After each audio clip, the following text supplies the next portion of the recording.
നല്ല കൊഴുത്ത ഗ്രേവിയോട് കൂടിയുള്ള ബീഫ് സ്റ്റൂ കണ്ടാലോ? ഫ്രഷ് ക്രീം ഒന്നും ചേർക്കാതെ തന്നെ തേങ്ങാപ്പാൽ മാത്രം ചെയ്തെടുത്ത ഒരു അടിപൊളി ബീഫ് സ്റ്റൂ ആണ് ഇന്ന് ഞാൻ കാണിക്കാൻ പോകുന്നത്. അപ്പം എല്ലാവർക്കും എൻ്റെ യൂട്യൂബ് ചാനലിലേക്ക് സ്വാഗതം. വീഡിയോ കാണുന്നവരൊന്ന് സബ്സ്ക്രൈബ് ചെയ്ത് സപ്പോർട്ട് ചെയ്യണേ. അപ്പം നമുക്ക് എങ്ങനെ ചെയ്യുന്നതെന്ന് നോക്കാം. ആദ്യം ഞാൻ എടുത്തിരിക്കുന്നത് ഏകദേശം ഒരു 250 ഗ്രാം ബീഫാണ് എടുത്തിരിക്കുന്നത്. നല്ല രീതിയിൽ കഴുകി വൃത്തിയാക്കി വെച്ചിട്ടുണ്ട്. ഇനി നമുക്ക് സ്റ്റൂ വെക്കുന്നതിനുള്ള പച്ചക്കറികൾ എന്തൊക്കെയാണെന്ന് നോക്കാം. കുറച്ച് പച്ചമുളക്, ഇഞ്ചി വെളുത്തുള്ളി പേസ്റ്റ്, അതേപോലെ തന്നെ ഉരുളൻകിഴങ്ങ്, ക്യാരറ്റ്, സവാള, ഇത്രയുമാണ് നമുക്ക് ബീഫ് സ്റ്റൂവിനുള്ള ആവശ്യം. ഇനി നമുക്ക് ബീഫ് വേവിച്ചെടുക്കാം. ആദ്യം ഒരു കുക്കർ എടുക്കുക. ഞാൻ കുക്കറിലാണ് വേവിക്കുന്നത്. കുക്കർ എടുത്തിട്ട് അതിലേക്ക് നമ്മൾ ബീഫ് ഇട്ട് കൊടുക്കുക.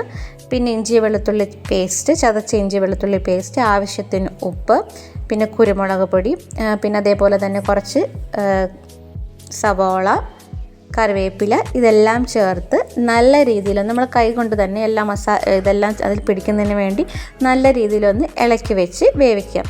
കുറച്ച് വെള്ളം എടുക്കാം. ഒരുപാട് വെള്ളമൊന്നും ഒഴിക്കേണ്ട, കാരണം ബീഫ് കുറവായതുകൊണ്ട് ഞാനൊരു കുറച്ച് വെള്ളം ഒഴിക്കുന്നുള്ളൂ.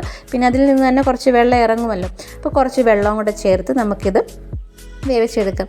ഞാൻ ഏകദേശം ഒരു 2 വിസിൽ മാത്രമാണ് ഇതിന് വേണ്ടി എടുക്കുന്നത്.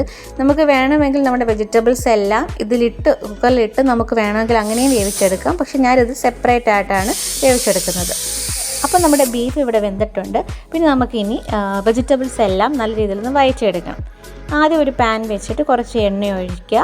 അതിലേക്ക് സവാള ഇടുക. ഞാനിതിൽ പട്ട, ഗ്രാമ്പു ഇങ്ങനെയുള്ള ഒന്നും ആദ്യം ഇടുന്നില്ല. കാരണം എന്ന് വെച്ചാൽ എൻ്റെ മസാലയിൽ ഇതെല്ലാം ചേർത്ത് ഞാൻ തന്നെ പൊടിച്ചുള്ള മസാലയാണ്, അതുകൊണ്ട് ഇതൊന്നും ചേർക്കുന്നില്ല. നിങ്ങൾക്ക് വേണമെങ്കിൽ ആദ്യം പട്ട, ഗ്രാമ്പു ഇങ്ങനെയുള്ള സംഭവങ്ങളൊക്കെ ഇട്ട് വേണമെങ്കിൽ ചെയ്യാം. ഞാൻ ആദ്യം സവാള വഴറ്റിയെടുക്കുകയാണ് ചെയ്യുന്നത്. പിന്നെ അതിലേക്ക് നമ്മുടെ വെജിറ്റബിൾസ് എല്ലാം ഇട്ട് കൊടുക്കുകയാണ്. ക്യാരറ്റും ഉരുളൻകിഴങ്ങും പച്ചമുളകും എല്ലാം ചേർത്ത് ഒരുമിച്ച് എല്ലാം കൂടെ ചേർത്ത് വേവിച്ചെടുക്കുകയാണ് ചെയ്യുന്നത്. അങ്ങനെ കട്ട് ചെയ്ത വെജിറ്റബിൾസ് എല്ലാം ഇട്ട് കൊടുത്തിട്ടുണ്ട്. ഇതിലേക്ക് ആവശ്യത്തിന് ഉപ്പും ചേർത്ത് നല്ല രീതിയിലൊന്ന് വഴറ്റിയെടുക്കുക. കുറച്ച് നേരം നല്ല രീതിയിലൊന്ന് വഴറ്റിയെടുക്കുക. കുറച്ച് അടച്ച് വെച്ച് വേണമെങ്കിൽ വേവിക്കാം.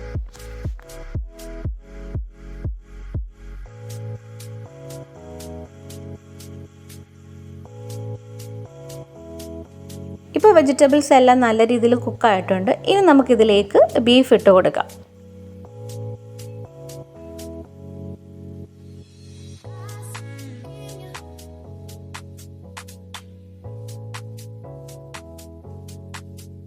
ബീഫ് ഇട്ട് കൊടുത്തതിന് ശേഷം നമ്മുടെ വെജിറ്റബിൾസും ഇതെല്ലാം കൂടെ നല്ല രീതിയിൽ ഇളക്കിയതിന് ശേഷം ആദ്യം നമുക്ക് 2ാം പാൽ, നമ്മൾ ഓൾറെഡി തേങ്ങ പിഴിഞ്ഞ് വെച്ചിട്ടുണ്ടായിരുന്നു, അതിൻ്റെ 2ാം പാൽ ഒഴിച്ചു കൊടുത്ത് ഒന്ന് വേവിച്ചെടുക്കാം.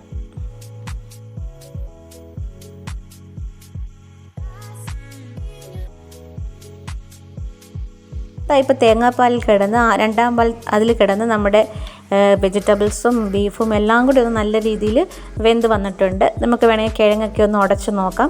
പിന്നെ വേണമെങ്കിൽ ഒരു കൊഴുകൊഴുപ്പിന് വേണ്ടി കിഴങ്ങൊക്കെ വേണമെങ്കിൽ ഒന്ന് നല്ല രീതിയിൽ ഉടച്ച് അതിൽ തന്നെ ചേർക്കുന്നതും നല്ലതായിരിക്കും. ഇപ്പം കറിക്ക് ഒരു കൊഴുപ്പൊക്കെ കിട്ടും. ഇപ്പോൾ ഒരു 90% നമുക്കിത് റെഡി ആയിട്ടുണ്ട്. ഇനി നമുക്ക് സ്റ്റൗ കുറച്ച് വെച്ചതിന് ശേഷം നമ്മുടെ തേങ്ങാപ്പാൽ എന്ന് വെച്ചാൽ ഫസ്റ്റത്തെ തേങ്ങാപ്പാൽ, നല്ല കൊഴുത്ത തേങ്ങാപ്പാൽ നമുക്ക് ഒഴിച്ചു കൊടുക്കുക. പിന്നെ നമുക്കിനി ഒരുപാടിട്ട് വേവിക്കേണ്ട ആവശ്യമൊന്നുമില്ല, കാരണം ജസ്റ്റ് ഒന്ന് ചൂടാക്കി എടുത്താൽ മതി. പിന്നെ അതിലേക്ക് നമ്മൾ മസാലപ്പൊടി, ഞാൻ നേരത്തെ പറഞ്ഞതുപോലെ പട്ട, ഗ്രാമ്പു ഒക്കെ ഇട്ട് പൊടിച്ച മസാലപ്പൊടിയാണ് അതും. പിന്നെ ആവശ്യത്തിന് കുരുമുളക് പൊടി ഇട്ട് നല്ല രീതിയിലൊന്ന് കുറുക്കിയെടുക്കുക.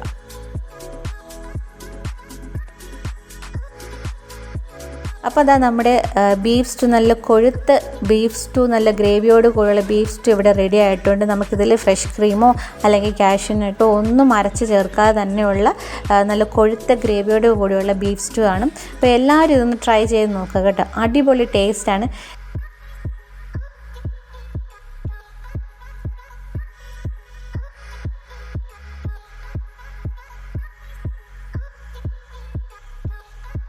വീട്ടിൽ ഗസ്റ്റുകളൊക്കെ വരുമ്പോഴേ നമുക്കിത് നല്ല ചൂടപ്പത്തിൻ്റെ കൂടെ ബ്രെഡിൻ്റെ ഒക്കെ കൂടെ കൊടുത്താൽ നല്ല സംഭവം പൊളിയായിരിക്കും കേട്ടോ. അപ്പം ഞാൻ ഇത് ബ്രെഡിലാണ് ട്രൈ ചെയ്തത്. നമ്മുടെ ജോജു ജോസഫ് പറഞ്ഞൊരു വീഡിയോയിൽ കണ്ടായിരുന്നു.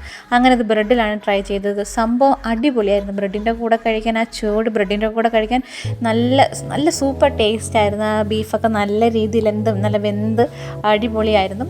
സോ അപ്പോൾ എല്ലാവരും ഒന്ന് ട്രൈ ചെയ്ത് നോക്കുക. വീഡിയോ ഇഷ്ടമായെങ്കിൽ ലൈക്ക് ചെയ്യുക, സപ്പോർട്ട് ചെയ്യുക, സബ്സ്ക്രൈബ് ചെയ്യുക.